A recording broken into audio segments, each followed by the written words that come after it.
Assalamualaikum warahmatullahi wabarakatuh. Perkenalkan, nama saya Aulia Kamalia dengan NIM 241012181200014 dari kelas A1, mata kuliah Ilmu Politik dan Pendidikan IPS. Untuk soal UTS yang pertama yaitu jelaskan pengertian ilmu politik secara etimologi dan terminologi dan bagaimana konsep tersebut dapat berkembang sampai sekarang. Untuk referensi dari soal yang pertama, itu saya mengambil dari buku Pengantar Ilmu Politik karya Fajar Trisakti dan buku Pengantar Ilmu Politik karya Rapiansah dan kawan-kawan. Jadi, secara etimologi, ilmu politik itu berasal dari bahasa Yunani. Berasal dari kata polis yang berarti kota berstatus negara. Sedangkan secara terminologi, ilmu politik itu diartikan sebagai aktivitas yang menyangkut proses pengimplementasian tujuan sistem politik. Jadi, dapat kita artikan bahwa ilmu politik itu merupakan ilmu yang mempelajari bagaimana untuk membentuk tujuan-tujuan politik di suatu negara dan bagaimana sih cara untuk melaksanakan atau pengimplementasian dari tujuan-tujuan tersebut. Nah, perkembangan ilmu politik dari dulu sampai sekarang itu, ilmu politik awalnya lahir pada abad ke-19. Ilmu politik ini tumbuh kembang dengan cepat, sehingga perkembangannya itu dekat dengan ilmu-ilmu lainnya, seperti sosiologi, antropologi, ekonomi, dan psikologi yang membuat mereka itu saling mempengaruhi. Nah, dan di masa kini, ilmu politik itu dianggap sebagai ilmu sosial yang mencakup berbagai aspek pemerintahan dan kekuasaan yang dapat dipahami secara teoritis dan praktis.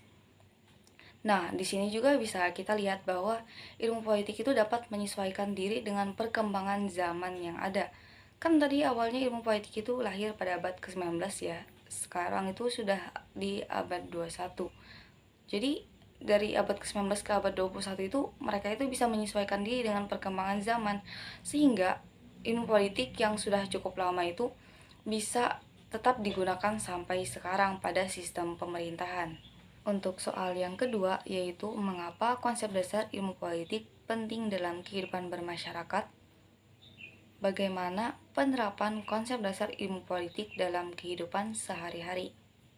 Untuk referensi dari soal yang kedua, itu diambil dari buku Dasar-Dasar Ilmu Politik karya Prof. Miriam Budiarjo. Konsep dasar ilmu politik itu kan ada 5, yaitu negara, kekuasaan, kebijaksanaan, pengambilan keputusan, pembagian atau alokasi. Nah, konsep tersebut itu penting dalam kehidupan masyarakat karena konsep-konsep tersebut itu sebagai fondasi bagi kehidupan sosial dan politik yang teratur. Mengapa begitu? Karena dengan kita memahami konsep-konsep tersebut, secara nggak langsung kita itu bakal paham bagaimana sih cara kita sebagai masyarakat dalam kehidupan bersosial. Nah, bagaimana juga tanggapan atau reaksi kita terhadap sistem-sistem atau suatu kebijakan politik yang ada di negara kita.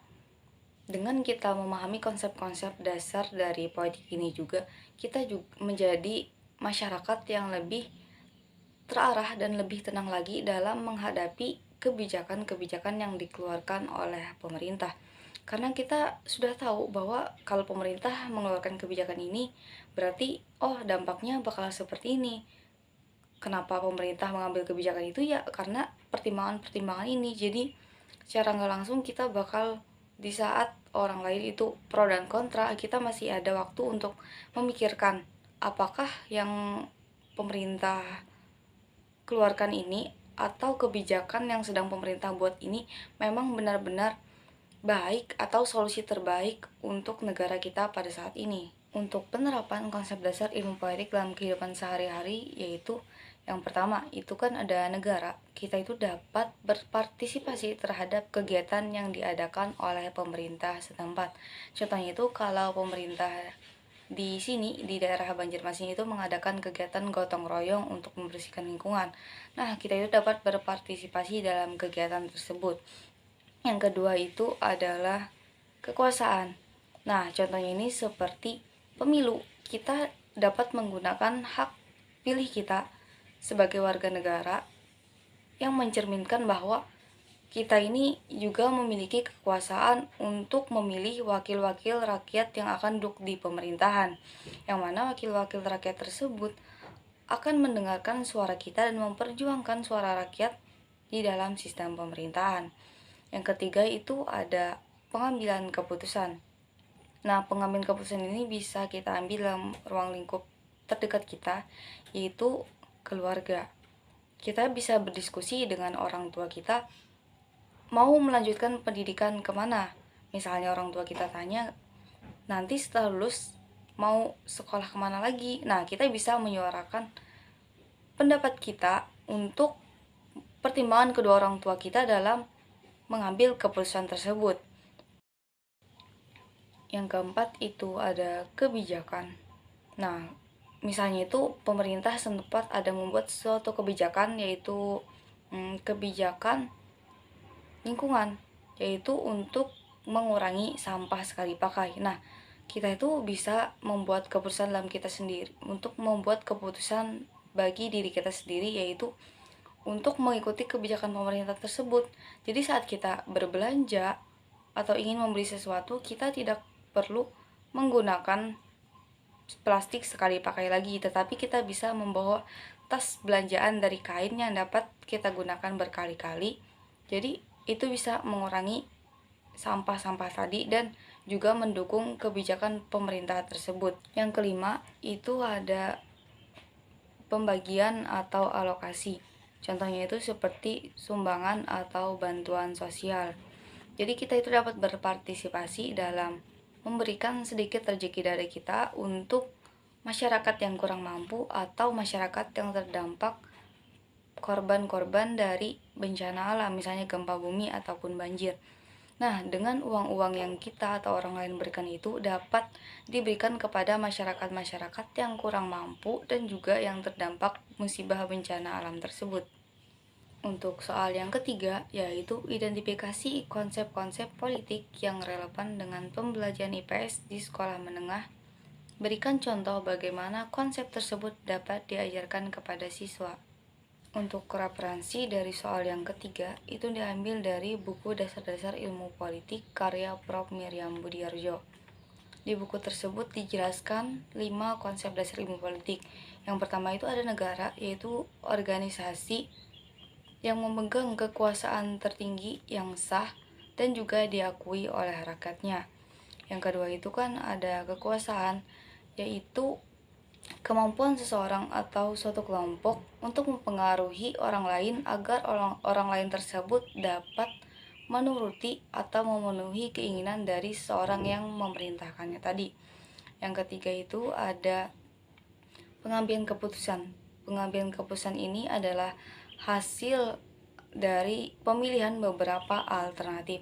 Dan yang keempat itu ada kebijakan umum. Kebijakan umum ini adalah membuat suatu tujuan-tujuan dan bagaimana sih cara untuk melaksanakan tujuan tersebut. Dan yang kelima itu ada pembagian atau alokasi, yaitu pembagian nilai-nilai atau value kepada masyarakat. Menurut saya, konsep-konsep tersebut masih relevan disangkut pautkan dengan pembelajaran IPS untuk siswa sekolah menengah, karena materi-materi tersebut masih sangat ringan dan mudah untuk dipahami, karena beberapa dari konsep tersebut juga sering kita gunakan dalam kehidupan sehari-hari yang mungkin masih belum kita sadari. Nah, di samping itu juga mirip dengan mata pelajaran PWKN, yaitu tentang membahas tentang kewarganegaraan yang gak jauh-jauh juga dari yang namanya konsep-konsep politik tersebut. Nah, contoh untuk menerapkan konsep-konsep tersebut dapat kita ajarkan kepada siswa itu. Untuk konsep yang pertama yaitu negara, kita dapat membuat simulasi pemerintahan. Kita dapat membuat atau membagi siswa-siswa di kelas itu menjadi beberapa kelompok, yang setiap kelompok itu kita anggap sebagai suatu negara kecil. Nah, di kelompok itu kita bisa membagi tugas tiap-tiap individu. Misalnya ada yang berperan sebagai presiden, menteri, atau para wakil-wakil rakyat yang duduk di kursi pemerintahan. Kita ambil contoh ini untuk negara kita ya, negara Indonesia.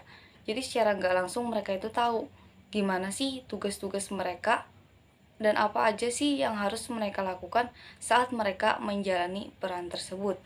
Yang kedua itu ada konsep kekuasaan. Kita bisa ambil contoh untuk apa ya itu untuk kekuasaan ini kan di sekolah itu seringkali ada yang namanya pemilihan ketua OSIS setiap tahunnya. Nah, kita bisa menjelaskan kepada mereka bahwa secara nggak langsung, pemilihan ketua OSIS ini mengajarkan kepada kita bahwa kita ini juga mempunyai kekuasaan atau hak pilih kita sebagai siswa untuk memilih calon ketua OSIS tadi itu sangat-sangat berguna dan sangat-sangat bermanfaat untuk menjalankan suatu kekuasaan yang berlandaskan dengan demokrasi. Untuk konsep politik yang ketiga yaitu pengambilan keputusan. Kita juga bisa kembali membagi siswa-siswa tersebut menjadi beberapa kelompok. Nah, kita tuh bisa membuat atau mengangkat isu-isu sosial yang sedang marak di masyarakat atau yang sedang tren saat ini. Atau juga bisa kita ambil dari lingkungan sekitar kita. Contohnya itu seperti bagaimana jika ada ketua RT yang tidak adil terhadap warga-warganya. Ketua RT ini pilih kasih misalnya lebih mementingkan kepentingan keluarga atau kerabat terdekat mereka dibandingkan mendengarkan keluh kesah dari warga-warganya. Nah, di setiap kelompok itu kita berikan masalah-masalah tadi lalu kita diskusikan kira-kira kira-kira keputusan apakah yang kita ambil jika kita berada di posisi tersebut. Yang keempat itu ada kebijakan. Kita bisa memberikan contoh. Setiap siswa itu kan biasanya dalam setiap kelas itu membuat aturan jadwal piket kelas. Nah, secara nggak langsung padahal aturan jadwal piket kelas itu sebagai pengimplementasian dari konsep politik yang keempat, yaitu kebijakan. Yang mana dalam membuat aturan piket kelas tadi, mereka itu sudah tahu apa aja sih yang mereka lakukan untuk apa aja sih peraturan-aturan dari piket kelas tersebut dan bagaimana cara mengimplementasikan atau melaksanakan dari aturan-aturan yang mereka buat tadi. Yang kelima itu ada pembagian atau alokasi. Kita bisa ini tugas per individu. Jadi kita bisa memberikan contoh jika mereka diberikan suatu uang, misalnya itu sekitar 500.000 dalam satu minggu. Nah, kira-kira bagaimana cara mereka untuk mengelola keuangan tersebut agar bisa bertahan sampai satu minggu? Yang mana dalam uang tersebut mereka juga harus membagi untuk kebutuhan-kebutuhan mereka selama satu minggu. Misalnya kayak uang jajan, pembelian kuota internet, biaya pendidikan, dan juga biaya-biaya yang mereka perlukan. Untuk soal yang keempat, yaitu bandingkan antara konsep kekuasaan dan legitimasi dalam politik, bagaimana kedua konsep ini berpengaruh dalam sistem pemerintahan suatu negara. Untuk referensi dari jawaban nomor 4 itu diambil dari skripsi oleh M. Rusdianto dengan judul Kekuasaan dan Legitimasi Politik Islam menurut Perspektif Ibnu Khaldun. Jadi, secara terminologi, kekuasaan itu berasal dari bahasa Inggris yang diartikan sebagai power. Nah, kekuasaan ini juga dapat kita artikan sebagai kemampuan seseorang atau suatu kelompok untuk mempengaruhi pihak lain agar pihak lain tersebut dapat menuruti keinginan atau perintah dari seseorang atau kelompok yang memerintahkannya tadi. Sedangkan secara etimologi, legitimasi itu berasal dari bahasa Latin, dari kata lex yang berarti hukum, dan secara istilah, legitimasi itu diartikan sebagai penerimaan dan dukungan masyarakat terhadap kewenangan dan kekuasaan. Jadi dapat kita artikan di sini bahwa legitimasi itu merupakan kekuasaan atau kewenangan yang sudah mendapatkan dukungan dari masyarakat. Pengaruh kekuasaan dan legitimasi dalam pemerintahan suatu negara, yaitu kekuasaan dan legitimasi ini kan saling berkaitan, saling mempengaruhi, dan juga saling membutuhkan satu sama lain untuk membentuk efektivitas dalam sistem pemerintahan. Legitimasi ini dapat menjadi dasar bagi kekuasaan, dan kekuasaan ini dapat membuat pelaksanaan kebijakan untuk memenuhi kebutuhan masyarakat.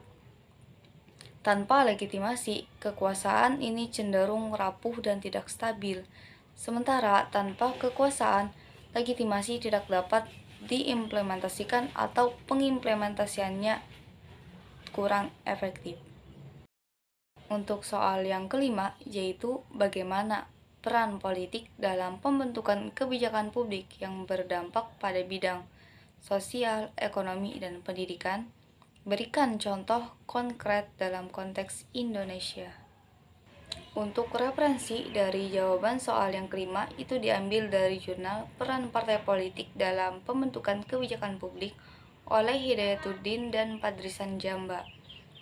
Jadi, kita ambil contoh di sini itu partai politik ya. Partai politik itu berperan dalam menghasilkan suatu kebijakan yang berfokus pada kesejahteraan masyarakat. Mereka ini dapat menjadi jembatan atau perantara antara masyarakat dan pemerintah.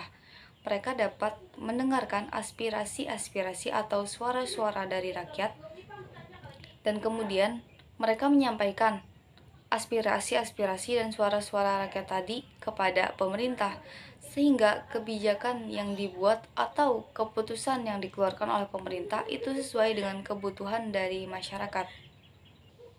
Dalam bidang sosial, seperti di awal tadi kan sudah dijelaskan bahwa partai politik ini berperan sebagai penghubung antara masyarakat dan pemerintah dalam merumuskan suatu kebijakan publik. Nah, mereka ini dapat menyerap aspirasi-aspirasi dari masyarakat untuk membentuk kebijakan sosial. Contohnya itu seperti bantuan pangan non-tunai atau BPNT untuk memenuhi kebutuhan masyarakat. Yang kedua, itu ada bidang ekonomi. Partai politik seperti PDI Perjuangan itu kan berperan signifikan dalam pembentukan kebijakan ekonomi nasional. Mereka itu juga terlibat dalam pengesahan undang-undang investasi dan pajak. Nah, contohnya itu seperti kebijakan mengenai insentif pajak bagi usaha kecil menengah atau UKM untuk mendorong pertumbuhan ekonomi lokal. Yang ketiga itu ada bidang pendidikan. Partai politik berperan penting dalam merumuskan kebijakan yang mendorong akses pendidikan yang lebih baik. Contohnya itu seperti program Kartu Indonesia Pintar untuk siswa yang kurang mampu dan berprestasi. Program Kartu Indonesia Pintar ini merupakan hasil interaksi dari pemerintah dan partai politik yang memperjuangkan pendidikan inklusif. Demikian hasil UTS saya. Wassalamualaikum warahmatullahi wabarakatuh.